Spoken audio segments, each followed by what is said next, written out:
This is MVCC's Topic Circles.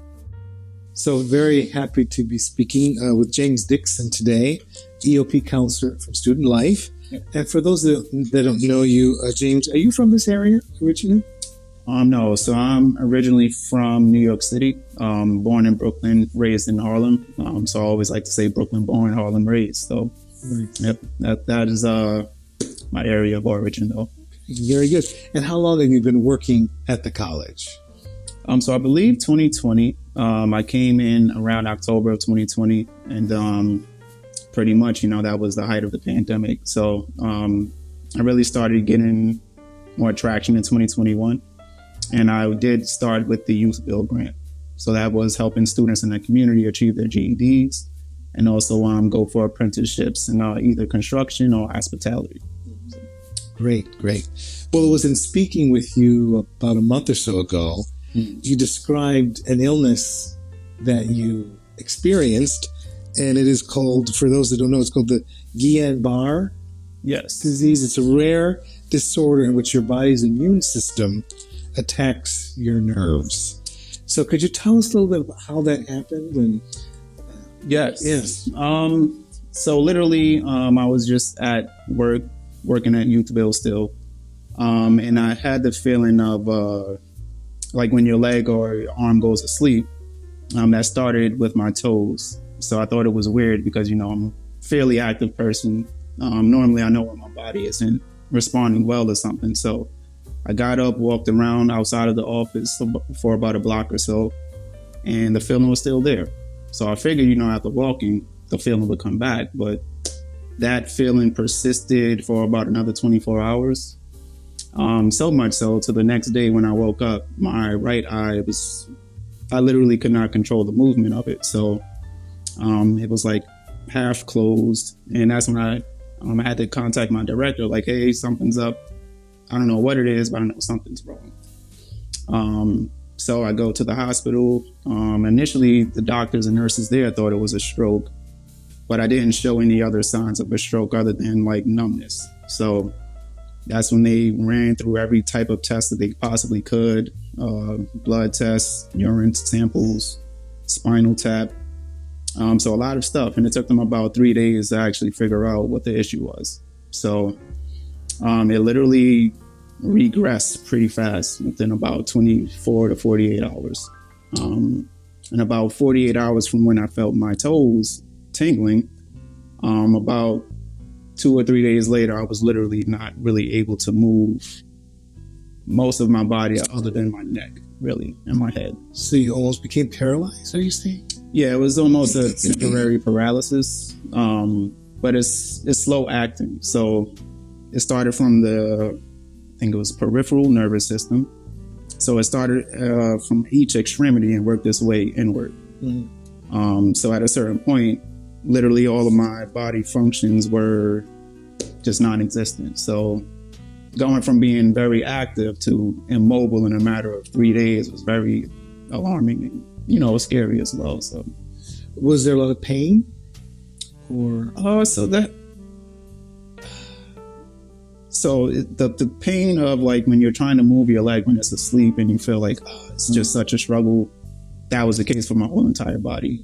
So it did feel like my nerves were exposed. So when someone touched me, it felt like a lot of like pins and needles and things like that. But I may have a high threshold for pain. That could be it too. But the pain, I wouldn't say it was a lot of pain, but it was definitely a lot of numbness and not being able to move. A lot of the pain come from me trying to actually move because my muscles pretty much at that point weren't responding to anything I was doing. So from the beginning of the first tingling up until it got really bad, what time span were we talking? I want to say between 3 and 4 days. Very quickly. Yeah. So, and then they actually figured out what was the issue and they started giving me immunoglobulin. Yes. But it was 5 days worth of IV going through my body. And they had to replace the bag every day or so. Yeah. So how did that affect, sometimes when people don't think of a disability, it can be temporary. Mm-hmm. How did that affect, your mentality, what were you thinking as you're going through this? So this was a different type of mental strength that I had to tap into because normally, it'd be situations that I control, but I can also move in those situations. So, I had to rely on a lot of other people to take care of me in that moment. So it was definitely a humbling experience because, going from having full control to none at all would really make you realize like the things that you took for granted, So since then, it's definitely improved my mindset and my mental capacity. Like I feel like my mental toughness has definitely increased tenfold. But honestly, it just made me appreciate life that much more. Like, if I had these reasons to not visit somebody, I didn't let those things stop me once I became better. I was able to travel to Dominican Republic to see my partner's family, to Atlanta to see some friends shortly after this happened and after I recovered. So it did take a long time to like really fully get over it mentally because, it was just a threat of, what if I get sick? What happens again? Because at that point, I didn't really know if I could even handle a common cold or what that could do. So just building myself up to be sure that I will be safe and I am taking the proper precautions to maintain my well-being. The main hurdles for me. Yes. So can one say that you're healed, or is there still a possibility this could return? What are some steps to, like you said, precautions you're taking to ensure that doesn't happen again? So this will be a lifetime thing.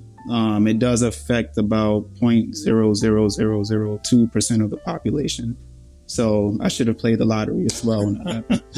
But long term, I just have to check in and consult with my doctors if I ever do need to take a vaccine.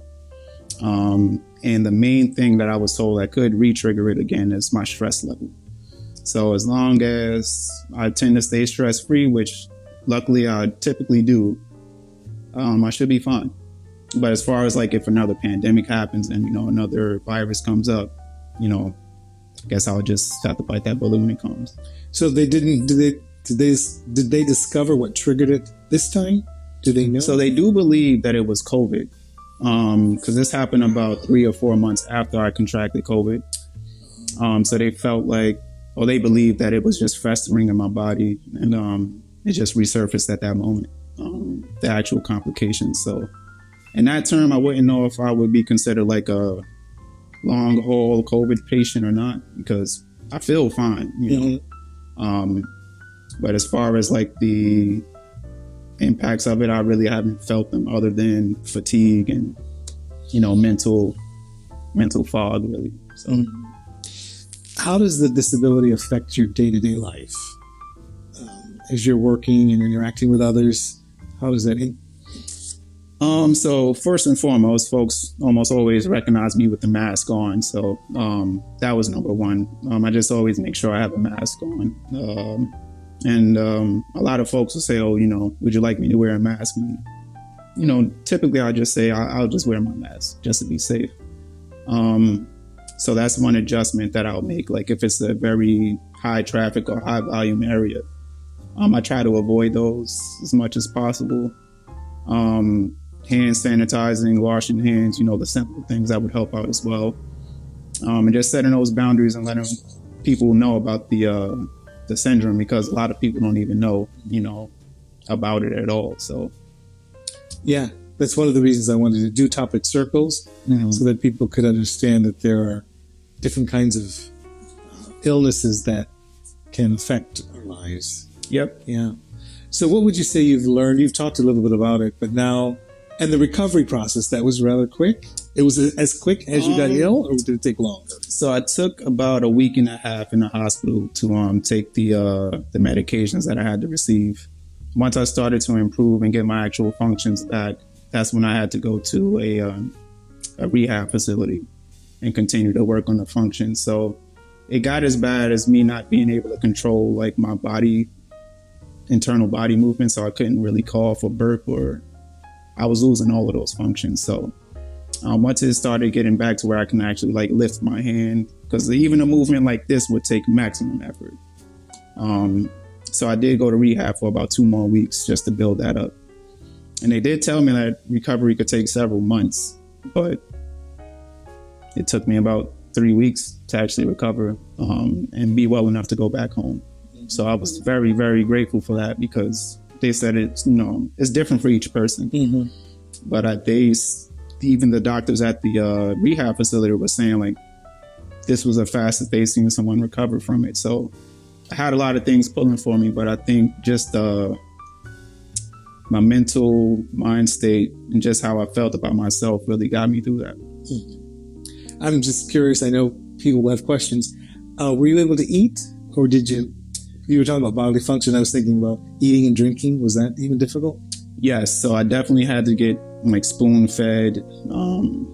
I was in a wheelchair, getting out of bed, going to the restroom and things like that. So literally I had help every step of the way for everything, because again, I can only move my head really. So yeah, it was a lot of help with that. A lot of help.